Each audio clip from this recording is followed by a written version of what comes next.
This is One on One, a program hosted by African Press International, TV1, where we discuss political and social issues that affect our lives. My guest today is Deputy Ambassador Onour Ahmed Onour of the Embassy of Sudan in Norway. Your Excellency, Deputy Ambassador, welcome to our program. Thank you very much. Let us discuss insecurity, one of the key problems affecting development in your country and South Sudan, your southern neighbor. Mistrust enables unnecessary military attacks, causing deaths of innocent civilians. What is your government doing about this? Now, I think recently there is a recent development took place between two countries. Now that by signing 9 cooperation agreements. Yes. In different fields, including security agreement, what is so-called security arrangements agreements. And these agreements now they enter to implementation. Yes. And now the situation I think is going to normalization between two countries.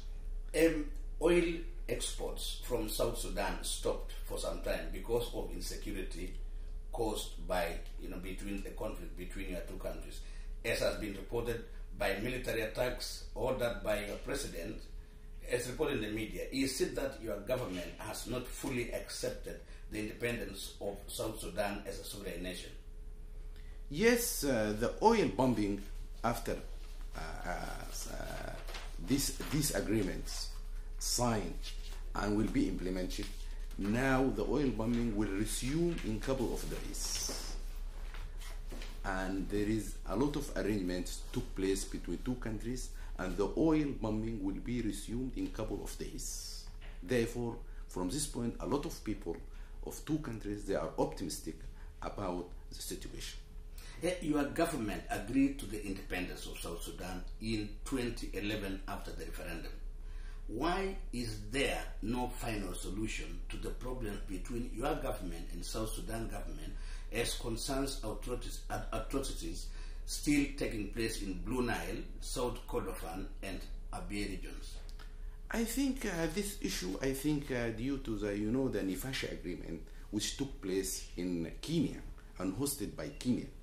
And this issue, it is what is so-called is a bending issues between the two countries and what is called the consultation for the two states, Blue Nile and South Kordofan. But at the end, this issue is only concerning to the Sudan, not South of Sudan concerning issues, because this is South Sudan. Unfortunately, in the past, they are hosted these rebel movements from these two states. But I think after the signing 9 agreements, including the security arrangement agreements, I think this issue now is finished. The government of Sudan now they have started negotiations with what is so-called SPLM North faction in Addis Ababa. And this is a political issue between the Sudanese people. You are saying this discussion has started? Yes, it started yesterday. But what participation does your government provide? In what way do they participate? No, just as a political issue. They are negotiations. Still now, I think yesterday they are started the negotiation between SPLM faction, North faction, and the government of Sudan. Let us move to your Jonglei area. Yes. There is a rebel group led by a man called David Yao Yao. Yes. This man and his team is terrorizing the locals there. The South Sudan government have confirmed that your government do supply arms by air to this rebel group. What is your government? What is your comment on this, and what is your government doing about it? And this accusation, how can you tell the world about it? These issues, unfortunately, it is baseless. The government, our government, have no any interest to support the southern rebel movement, because as you know, Sudan, the first country in the world who now they are what is called declared of the south of Sudan, therefore have any interest to support rebel movement. So are you saying your government is not Nothing, arms to nothing. Your government accuses South Sudan government of supporting the SPLM's North Sector rebels, which is mostly active in the states of South Kordofan and Blue Nile, as we mentioned earlier. Yes. An accusation the Juba government dismisses. Are you ready to sit down and negotiate a solution aimed at a lasting peace? Yes, as I told you, our government yesterday resumed first time political negotiations with the SPLM North faction in Addis Ababa. Therefore, it is too early to speak about the outcomes of these negotiations. But let us start. Let us start. Now that our government started negotiations between with the SPLM North faction. So this is the same meeting that was called by the Thabo Mbeki. Yes, exactly. And when you say the negotiation has started, are you meeting as equal partners or preconditions? No, there is no any preconditions. There is no any precondition for the government of Sudan, and the negotiation is early. Yesterday, I think, it started. Yes. Under the auspices of Thabo Mbeki. Because I think, but now still the negotiation started with to put the agenda. Yes. The agenda is not finished up to now. Now the mediator, President Thabo Mbeki, now I hope to successful in this regard.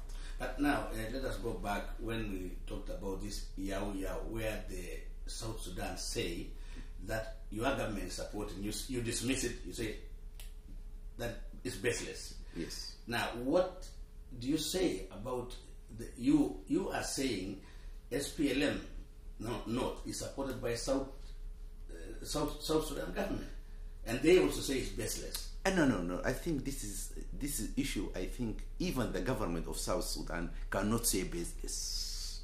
This is everybody know this issue. Even the government of Sudan cannot deny this issue, because this is a part and parcel from the SPLM. Let us move to Darfur. Yes. This is another headache for your president. Yes. What are the prospects of lasting peace in this region, and what is your government's commitment in efforts to achieve peace in order to avoid more deaths in Darfur? Darfur issue now is about to finish after the signing Doha agreement. Recently, Doha, they hosted international donor conference to support Darfur, and it is a very positive outcome of this conference. Darfur now started the era of rehabilitation and development. Yes, there is some insecurity pockets still, but I think... Well, Mr. Ambassador, the world does not look at it as a small... No. What I mean to say, I mean just about the most factions, the rebel factions signed agreements. Yes, there is small little. I'm not going to say completely finished. The Darfur issue, politically and security, is about. Now we have started the government with international community, the era of development and rehabilitation in Darfur. We, the international community, people who are not in your country, who don't know the real picture in Darfur, when they read and get more and more information about killings and deaths, they look at your president immediately. Yes. I want to read to you a small, some few sentences here written by a gentleman called Eric Reeves. He writes a lot about Darfur. I think he's an American. Yes.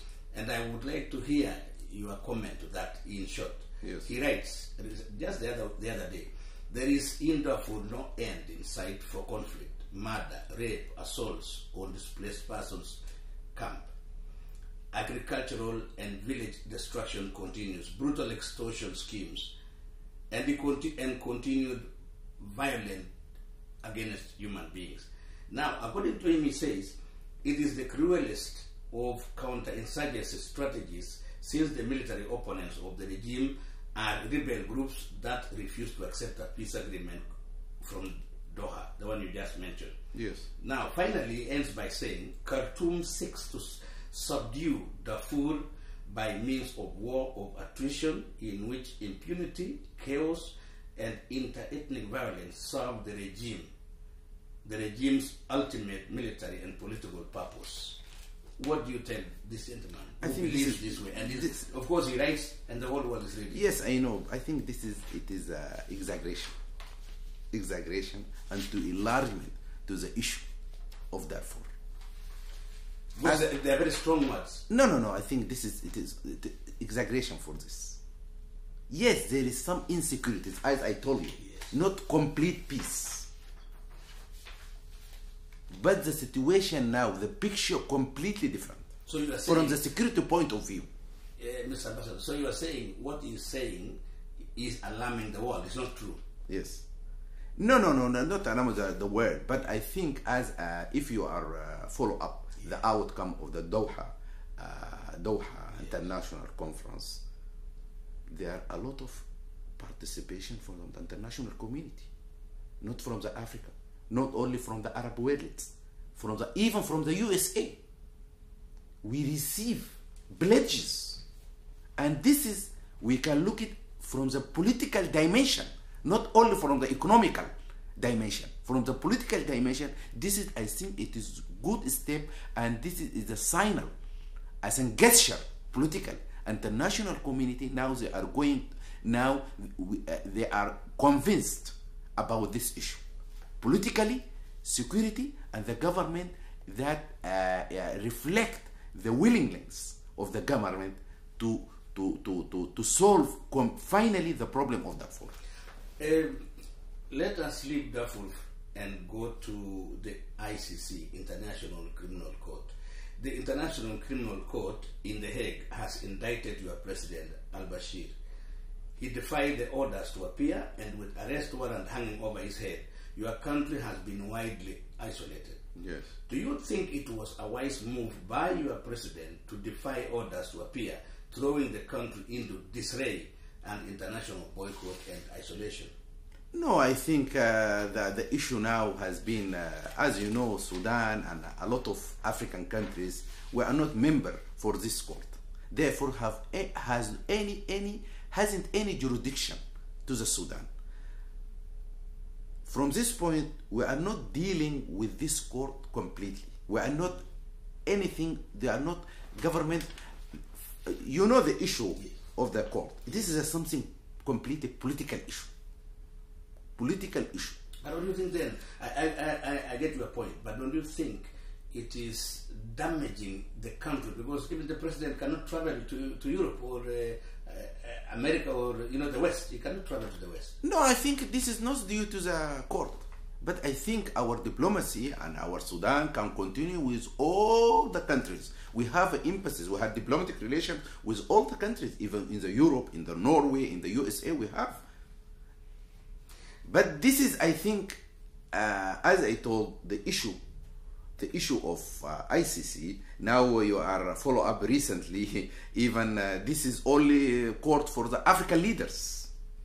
Just targeted African leaders. When you mention, there are many African leaders saying exactly the same. Let us turn to the relationship between your government and the government of Kenya. And we're still on the ICC issue. Your president attended Kenya's promulgation of the new constitution in August 2010 in Nairobi. Thereafter, a Kenyan judge issued a warrant of arrest against your president on the basis of the ICC indictment. That arrest warrant is still alive. What impact has that had in the relationship between the two countries, Kenya and Sudan? As you know, the relations between two Kenya, we are enjoyed with good relations with Kenya. Politically, this is something we are not. The relation between Kenya and Sudan is very good, and I think now the recent decision issued by the court of ICC against the new leader of the Kenya. This is, I think, the issue of the court. This, as I told you, this ICC court only they target the African leaders. Now the President Al Bashir first, now the President of Kenya. I don't know who is coming in the near future.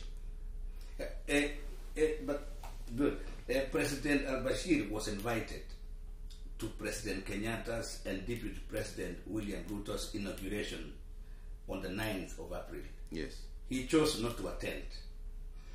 Did the president fear that the existing warrant of arrest issued by that Kenyan judge in 2010 could be executed, causing his arrest and handing over to the International Criminal Court in The Hague? No, completely. Because simply, President Al Bashir visited all the African countries, although they are member of the ICC.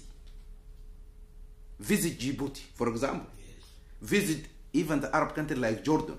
Visit many countries, African countries, even Kenya, even Chad. All the countries that they are enjoyed with a member of the ICC. The African leader, they know the issue of ICC. All of them, they know the issue of the ICC is only targets the African leaders. This is a European court. The newly elected president of Kenya, Mr. Uhuru Kenyatta, and his deputy, William Ruto, are also indictees, like you mentioned. Both of them are indicted by the ICC after having been accused by the International Court of Crimes Against Humanity, just like your president. They are not being isolated like your president, your country is facing. Do you think this is double standards by the West? Exactly. Yes. Why? As I told you, this court is ICC. This is, I think, this is a good example. As I told, this is a double standard. This is, it is not legal court. Because it is a political. Because the United Nations last week said the United Nations has changed its policy on interaction with ICC indictees. Yes. This happened after the election of President Kenyatta and Deputy President Ruto of Kenya, who are indictees just like your country. Yes. Your country's president. The UN staff can now have unrestricted contact with President Kenyatta and Deputy President Ruto. They are allowed to meet. To meet with him. Whereas they have said they should not be allowed to meet Al Bashir. I don't know, but this is explain the political issue of the ICC. As I told you, I think this is a political ICC. This is, I think, after election of the president of Kenya, I think they are to explain, to know, all the people, they know this court. Therefore, they are not. The court is still not speaking about the issue of President Al Bashir. Finally, Mr. Deputy Ambassador, you are in Norway. Can you enlighten our viewers on what your government does in the relationship between Norway and Sudan? I'm thinking here of trade relationship. I'm thinking of investments for the benefit of the Sudan people. Yes, Sudan enjoyed with good relation with, you know, Norway is played big role between Sudan and big role over the CPA, Comprehensive Peace Agreement, between Sudan and South Sudan, and is a part and parcel for what do you call it, the Troika, including Norway and USA and British, UK. These three countries is the part and parcel from the played big role in the Comprehensive Peace Agreement, and still Norway played their role in between two countries, and from the development point of view, and from development, they are provided development assistance to in the favor of the two countries. Thank you, Your Excellency, for enabling this interview to take place today. And as we wind up, we wish your people a lasting peace and prosperity in the coming years. Thank you very much for the African media. Thank you very much.